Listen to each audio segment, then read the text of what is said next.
Good afternoon and welcome to podcast GP Video Podcast by Nadia. So today we are going to talk about dementia. I'm sure you guys have all heard this name, and actually dementia worry is one of the issues that patients have been consulting GPs for.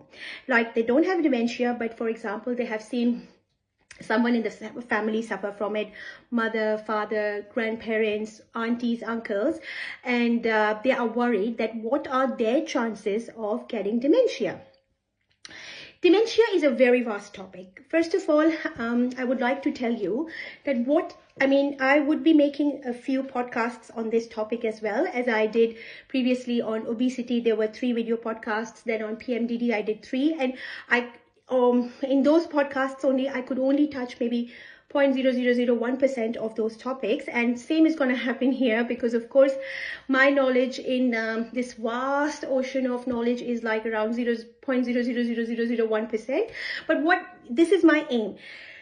Whatever knowledge I have, I would like to impart it in normal terms, in non-medical terms, and in easy terms to all my patients, all my community members, all my family members, friends out there. So what is dementia? Basically, dementia itself is not a disease. It is a combination or constellation or group of symptoms related to brain. So it's a combination, constellation or group of symptoms related to brain caused by various diseases. So this combination of symptoms, symptom complex that we have, which is called dementia, it is basically at the root of it could be hundreds of diseases. And the most important bit is it's related to brain. And what does it mainly affect? What parts of brain does it mainly affect? What functions of the brain it mainly affects is memory, so memory loss, thinking ability, and behavior. So these are the 3 main domains or 3 main parts of the brain that it affects. And there are so many other symptoms as well, but basically memory, thinking abilities, and behavior are the first affected by dementia, which is again a group of symptoms caused by various diseases. The 2 most common diseases that can cause dementia are Alzheimer's and vascular types, but we won't touch them at the moment. So what I was going to tell you is 2 in every 100 people between the ages of 65 to 69 have dementia. And this risk doubles every 5 years. So by the time we are 90, that risk has skyrocketed to 1 in 3. So if there are 90 years old people, there are 3 of them, 1 of them would definitely have dementia. Now, here's the good news. New research published in Lancet has identified 14 powerful ways to reduce our risk of dementia by up to 45%. Yes, so we do know 14 powerful strategies or 14 powerful ways to reduce our risk of dementia by up to 45%. Though it's ideal to make these changes or implement these prevention strategies earlier in life, but the good news again is it's never too late to start implementing these changes, whether you are in your 30s, 50s, 60s, or 70s. Taking these steps can make a significant impact on reducing our dementia risks. So, what did we just say? We just said that dementia is a combination of symptoms which usually are related to the brain functioning, which are memory, thinking abilities, and behavior. Good news is that we have 14 ways to stop preventing, for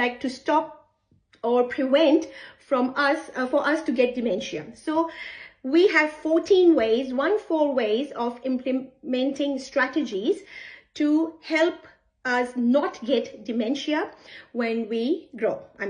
So basically, what is dementia? Dementia is an aging issue. So what happens is, if it reflects in 60s, 70s, 80s, it is an aging issue, but it is not a part of normal aging process.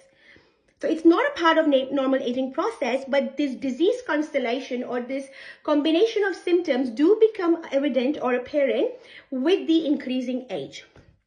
Okay, and what did we say? We also said that it's never too late to start making these changes. Yes, of course, it's ideal that you start making these changes or start implementing these strategies from the early life, like as soon as you know about them.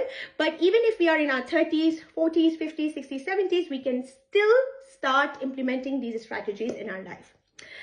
So what else would I like to tell you today? As I said, it is a chronic group of symptoms caused by various diseases, most common being Alzheimer's disease and vascular dementia, causing death of brain cells, and usually, not always, usually brain cells once dead cannot repair themselves. So we associate dementia with older people when the symptoms start, but pathology starts 20 to 30 years ago. So if a patient is 60, is in his or her 60s, and he or she starts manifesting these symptoms, it does not mean that the diseases just came over at that time. No. Pathology of those diseases start affecting those patients around 20 to 30 years ago. So opportunity to intervene and slow things down. So it's never too early or never too late to think about brain health.